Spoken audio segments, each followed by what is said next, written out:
안녕하세요. 건가파 시인입니다. 오늘은 대중적인 인기는 물론 문학성 측면에서도 좋은 평가를 받고 있는 한국의 대표적인 중견 시인인 공강규 시인에게서 시창작과 관련해 배울 점은 무엇인지를 탐구해보는 시간을 갖겠습니다. 공강규 시인은 1960년 서울에서 태어나 충남 홍성, 보령을 거쳐 청량에서 성장했습니다. 동국대학교 국어국문학과와 단국대학교 대학원 문해창작학과를 졸업하고 문학박사학위를 받았습니다. 1986년 월간 동서문학을 통해 문단에 데뷔하였고 1987년 실천문학에 시를 발표하면서 본격적인 문단 활동을 시작했습니다. 주요 시집으로는 대학일기, 마른 잎 다시 살아나, 지독한 불륜, 소주병, 말똥 한 덩이, 담장을 허물다, 파주에게, 서사시 금강산, 서사시 동해 등 여러 권이 있으며 신경림 시의 창작 방법 연구 등 실론집과 논문집, 아동전기와 동시그림책 등 다양한 저서를 출간했습니다. 그동안 녹색문학상, 신라문학대상, 윤동주상 문학대상, 동국문학상, 김만중문학상, 현대불교문학상, 고향행주문학상, 뒷가시 작품상 등 권위 있는 많은 문학상을 수상했습니다. 공강규 시인은 일상 속에서 깊은 성찰과 자연에 대한 섬세한 관찰을 통해 삶의 의미를 탐구하는 시인으로 알려져 있습니다. 불합리와 불평등, 슬픔과 절망의 사회 현실을 담담한 어조로 생생하게 풀어내고 있으며 특히 불교적 세계관을 반영한 깊은 사유의 시편을 다수 발표하고 있습니다. 이러한 공강규 시인에게서 우리가 시창작과 관련해 배울 점은 무엇일까요? 여러 가지가 있겠지만 아래 5가지 점을 저는 들 수 있을 것 같습니다. 첫째, 시를 쓸 때 자신의 경험과 현실을 반영한 독자들이 공감할 수 있는 시를 창작한다는 점입니다. 둘째, 불교적 세계관을 통해 비관적인 현실을 극복하고 치유의 메시지를 전달한다는 점입니다. 셋째, 독자들이 쉽게 떠올릴 수 있는 이미지를 사용하여 감정을 전달한다는 점입니다. 넷째, 차분하고 진솔한 어조로 시를 풀어내어 독자들에게 강한 인상을 남긴다는 점입니다. 마지막으로 공강규 시인은 시 쓰는 과정을 즐기며 즐거운 마음으로 창작 활동을 한다고 합니다. 시 창작과 관련해 공강규 시인에게서 배울 점으로 꼽은 이 5가지를 실제 작품을 통해 살펴보겠습니다. 첫째, 공강규 시인은 시를 쓸 때 자신의 경험과 현실을 반영한 독자들이 공감할 수 있는 시를 창작한다는 점입니다. 경험과 현실을 반영한 현실과의 밀접한 연관을 갖는 작품으로 우선 들 수 있는 작품은 소주병입니다. 소주병, 공강규. 술병은 잔에다 자기를 계속 따라주면서 속을 비워간다. 빈병은 아무렇게나 버려져 길거리나 쓰레기장에서 굴러다닌다. 바람이 세게 불던 밤 나는 문 밖에서 아버지가 흐느끼는 소리를 들었다. 나가보니 마루 끝에 쪼그려 앉은 빈 소주병이었다. 2004년 실천문학사에서 출간한 시집 소주병에 수록된 작품인데요. 이 시는 소주병을 통해 한국 사회의 아버지상을 상징적으로 표현하고 있습니다. 소주병은 자네 자신을 계속 따라주면서 속을 비워갑니다. 이는 아버지가 자신의 모든 것을 자신에게 쏟아붓는 헌신적인 모습을 나타냅니다.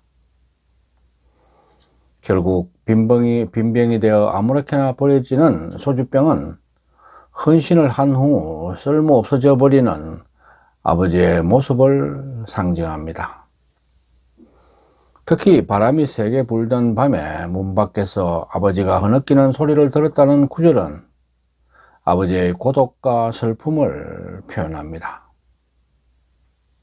마루 끝에 쪼그려 앉은 빈 소주병은 아버지의 외로움과 무력감을 상징합니다.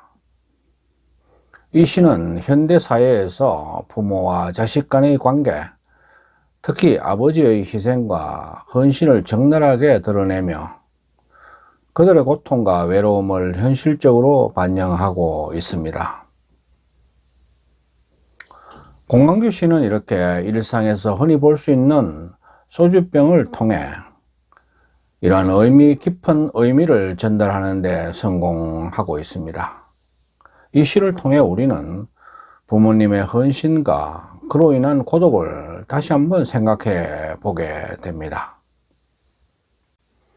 공강규 시인의 시 중에 경험과 현실을 반영한 작품으로 소주병 외에도 얼굴 반찬과 고향집, 별국, 고물상 등 여러 편을 들 수 있겠습니다. 얼굴 반찬은 과거와 현재의 밥상머리를 비교하여 가족의 변화와 현대사회의 단절을 그리고 있습니다. 과거에는 가족과 이웃이 함께 모여 밥을 먹으며 정을 나누었지만 현대는 각자 바쁜 생활 속에서 따로 식사를 하며 정서적 유대가 사라진 모습을 보여주고 있죠. 시는 이를 통해 현대사회의 소외와 단절을 비판하며 가족의 소중함을 다시 한번 일깨워 줍니다. 공강규 시인은 시창작법 특강을 할 때 주로 다음 7가지를 강조합니다. 그 첫째는 경험을 옮겨라 입니다. 경험한 것이 아니면 쓰지 말라는 것이죠. 둘째는 이야기를 꾸미라 입니다. 경험만으로는 극적이지 않을 수 있으니까 이야기를 극적으로 꾸미라는 뜻입니다. 셋째는 솔직하게 써라 입니다. 진정성 있는 시를 써라는 말이죠. 넷째는 선배에게 배우라는 것입니다. 스승과 멘토를 모셔 시를 배우라는 것이죠. 다섯째는 재미있게 써라입니다. 재미있는 글만이 살아남는다는 것을 강조하고 있죠. 여섯째는 현재를 써라입니다. 현재를 관찰하여 새로운 서정을 드러내라는 주문입니다. 마지막으로 7째는 쉽게 써라입니다. 읽어 내려갈 때 내용이 파악이 되도록 쉽게 쓰라고 강조를 합니다. 간결하면서도 귀에 쏙 들어오는 시창작의 지침이라고 하겠습니다. 그런데 이 중에서 첫째, 경험을 옮겨라와 여섯째, 현재를 써라는 바로 시를 쓸 때 자신의 경험과 현실을 반영한 시를 창작한다는 공강규 시인 자신의 창작법에 해당하는 항목이라고 하겠습니다. 시창작에서 공강규 시인에게서 배울 점 둘째는 불교적 세계관을 통해 비관적인 현실을 극복하고 치유의 메시지를 전달한다는 점입니다. 걸림돌, 공강규. 잘 아는 스님께 행자 하나를 드리라 했더니 지옥 하나를 더 두는 거라며 마다하신다. 석가도 자신의 자식이 수행에 장애가 된다며 아들 이름을 아예 장이라고 짓지 않았던가. 우리 어머니는 또 어떻게 말씀하셨나. 인생이 안 풀려 술 취한 아버지와 싸울 때마다 자식이 원수여 원수여 소리치지 않았었던가. 밖에 애인을 두고 바람을 피우는 것도 중소기업 하나 경영하는 것만큼이나 어렵다고 한다. 누구를 데리고 둔다는 것이 그럴 것 같다. 오늘 저녁에 덜 대먹은 후배놈 하나가 처자식이 걸림돌이라고 푸념하며 돌아갔다. 나는 못난 놈 훈계하며 술을 사주었다. 걸림돌은 세상에 걸쳐서 하는 좋은 핑곗거리라 핑곗거리일 것이다. 걸림돌이 없다면 인생의 안주도 추억도 빈약하고 나도 이미 저 아래로 떠내려가고 말았을 것이다. 이 시는 삶의 걸림돌을 주제로 하여 불교의 연기설과 수행의 장애물에 대한 이야기를 담고 있습니다. 시의 첫 부분에서 스님이 행자를 드리는 것을 지옥 하나를 더 두는 것이라며 마다하는 장면은 수행에 있어 걸림돌이 될 수 있는 요소들을 경계하는 불교적인 태도를 보여줍니다.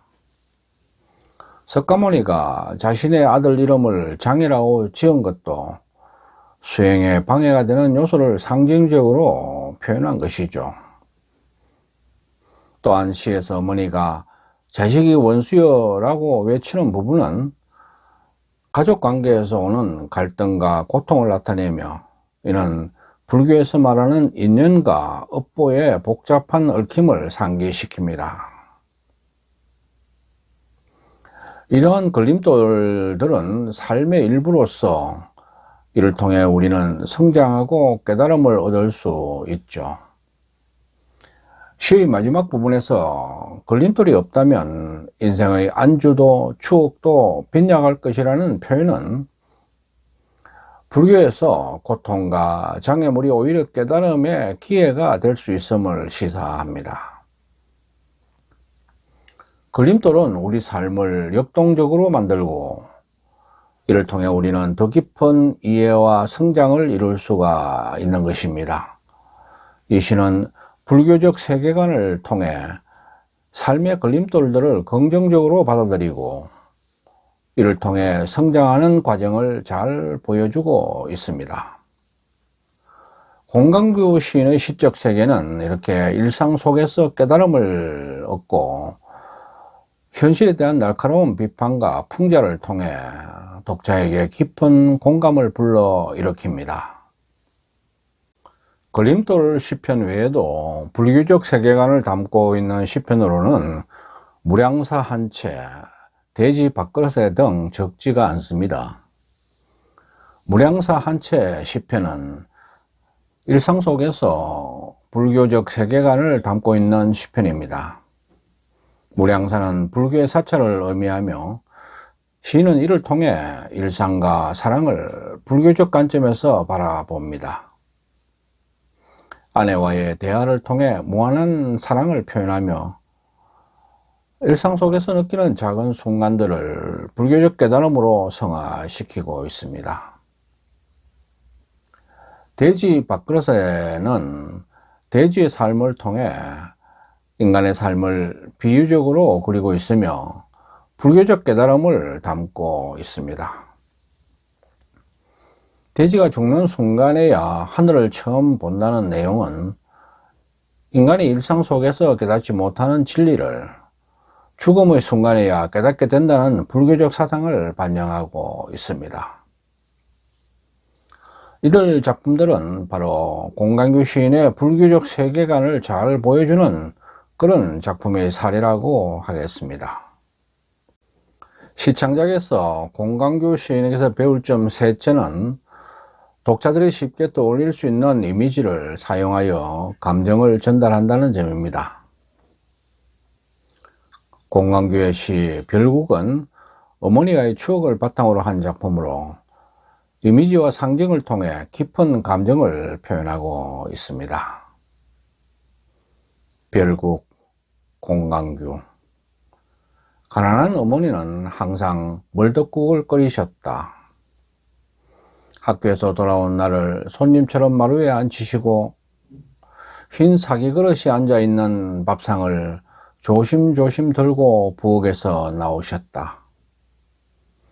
국물 속에 떠있는 별들, 어떤 때는 숟가락에 달이 걸져 올라와 배가 불렀다. 숟가락과 별이 부딪히는 맑은 국그릇 소리가 가슴을 울렸는지 어머니의 눈에서 별빛 사리가 쏟아졌다.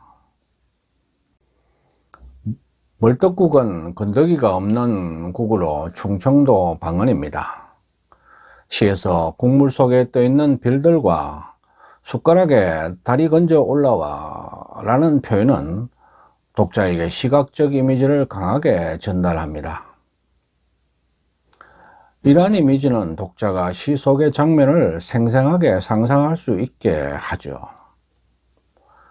별과 달은 단순한 음식의 재료가 아니라 어머니의 사랑과 헌신을 상징합니다. 어머니가 끓인 국물 속의 별과 달은 어머니의 사랑이 담긴 음식으로 그 사랑이 자식에게 전달되는 과정을 상징적으로 그리고 있습니다. 시의 마지막 부분에서 어머니의 눈에서 별빛 사리가 쏟아졌다라는 표현은 어머니의 눈물이 별빛처럼 빛나는 모습을 상징적으로 그리고 있으며 어머니의 깊은 사랑과 희생을 강조하는 구절입니다.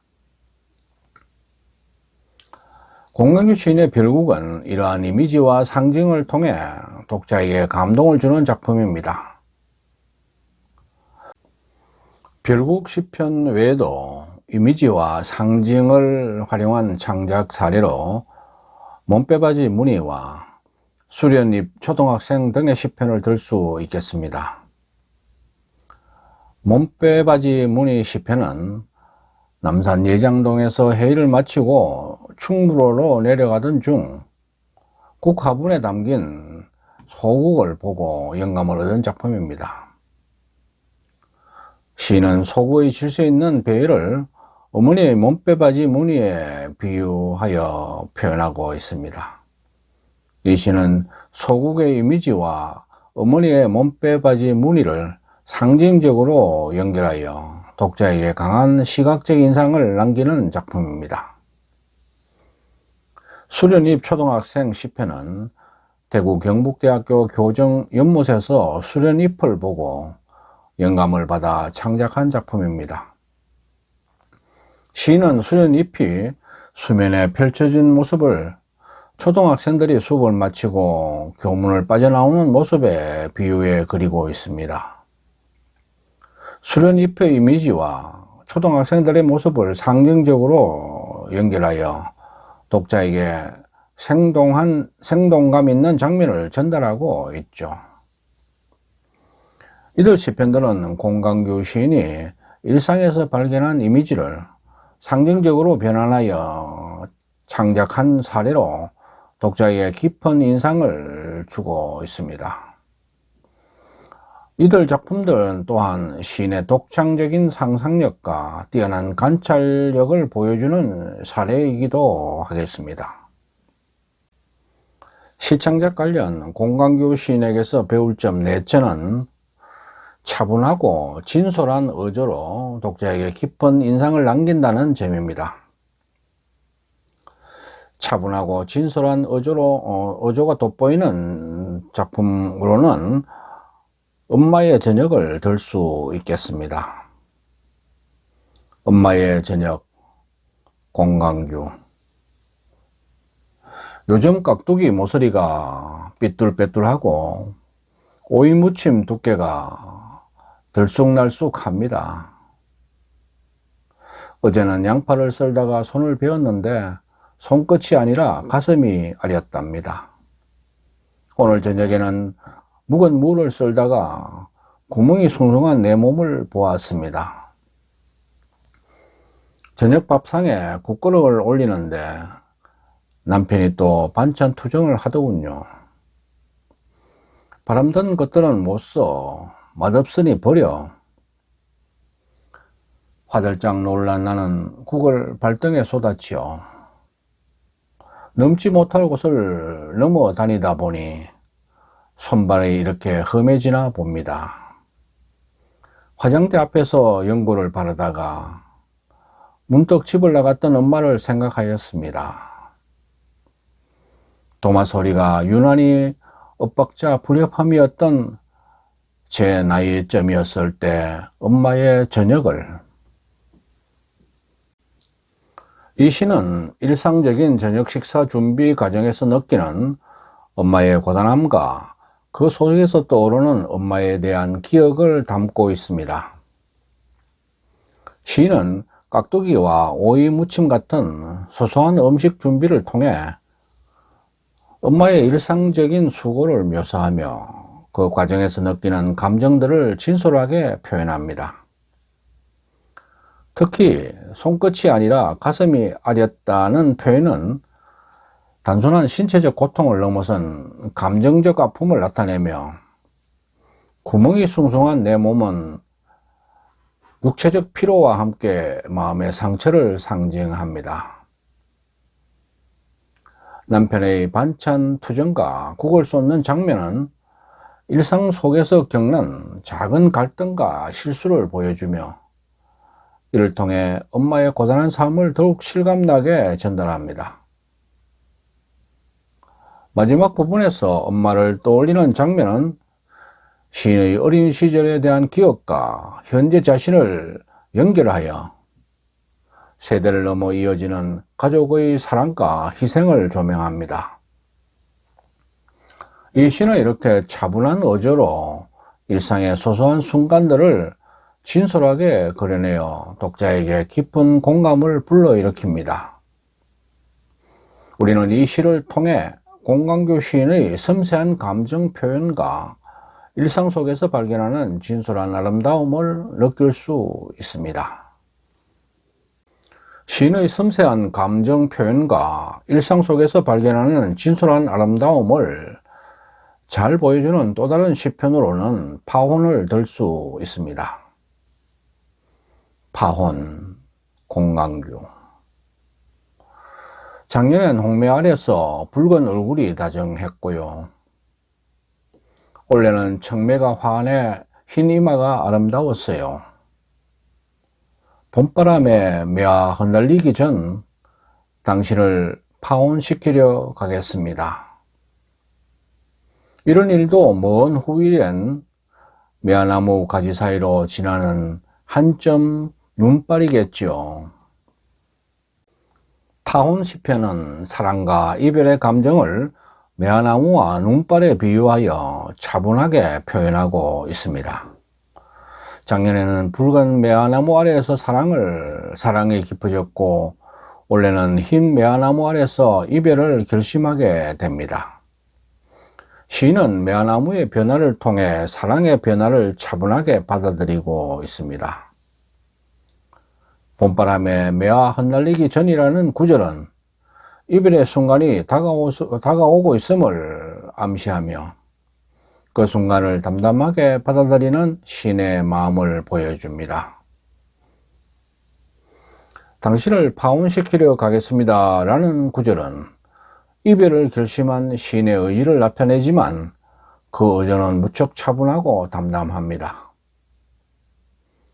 마지막 구절, 이런 일도 먼 후일엔 매화나무 가지 사이로 지나는 한 점 눈발이겠지요 라는 표현은 현재의 이별이 시간이 지나면 먼 기억 속에 작은 일로 남을 것이라는 깨달음을 담고 있습니다. 이는 시인이 이별을 받아들이고 그 감정을 차분하게 정리하는 과정을 보여주고 있죠. 이 시는 공강교 시인의 섬세한 감정 표현과 의조를 통해 사랑과 이별의 감정을 진솔하게 그리고 있는 작품이라고 하겠습니다. 시창작에서 공강교 시인에게서 배울 점 마지막은 시인이 시 쓰는 과정을 즐기며 즐거운 마음으로 창작 활동을 한다는 점입니다. 공강교 시인은 일상 속에서 작은 순간들을 포착하여 시를 표현합니다. 일상에서 느끼는 감정과 경험을 시로 풀어내는 과정에서 창작의 즐거움을 느낍니다. 시를 쓸 때 억지로 꾸미지 않고 자연스럽게 떠오르는 감정을 독자에게 진정성을 갖고 담담하게 표현한 것을 중요시합니다. 또한 시는 쓰는 과정에 몰입하여 그 순간을 온전히 즐기는 태도를 보여주고 있죠. 시를 쓰는 동안 자신의 감정에 집중하여 이를 통해 창작의 기쁨을 만끽합니다. 이렇게 공강규 시인은 시를 통해 독자와 소통하고 공감을 이끌어내는 것을 중시합니다. 이를 위해 자신의 경험과 감정을 진솔하게 표현하고 있죠. 이러한 공강규 시인의 창작 태도에서 우리는 시쓰기의 즐거움을 배울 수 있습니다. 지금까지 시 창작에서 공강규 시인에게서 배울 점을 탐구해 보았습니다. 크게 5가지를 들 수 있겠습니다. 첫째는 자신의 경험과 현실을 반영한 독자들이 공감할 수 있는 시를 창작한다는 점입니다. 둘째는 불교적 세계관을 통해 비관적인 현실을 극복하고 치유의 메시지를 전달한다는 점입니다. 셋째는 독자들이 쉽게 떠올릴 수 있는 이미지와 상징을 사용하여 감정을 효과적으로 전달하고 있다는 점입니다. 넷째는 차분하고 진솔한 어조로 시를 풀어내어 독자에게 깊은 인상을 남기고 있다는 점입니다. 마지막으로 공강규 시인은 시 쓰는 과정을 즐기며 즐거운 마음으로 창작 활동을 하고 있는 것을 보여주고 있습니다. 공강규 시인의 좋은 시 창작의 비결이라고 할 수 있는 이런 점들을 우리가 배우고 익힌다면 우리 모두 지금보다 더 좋은 시를 창작할 수 있게 될 것입니다.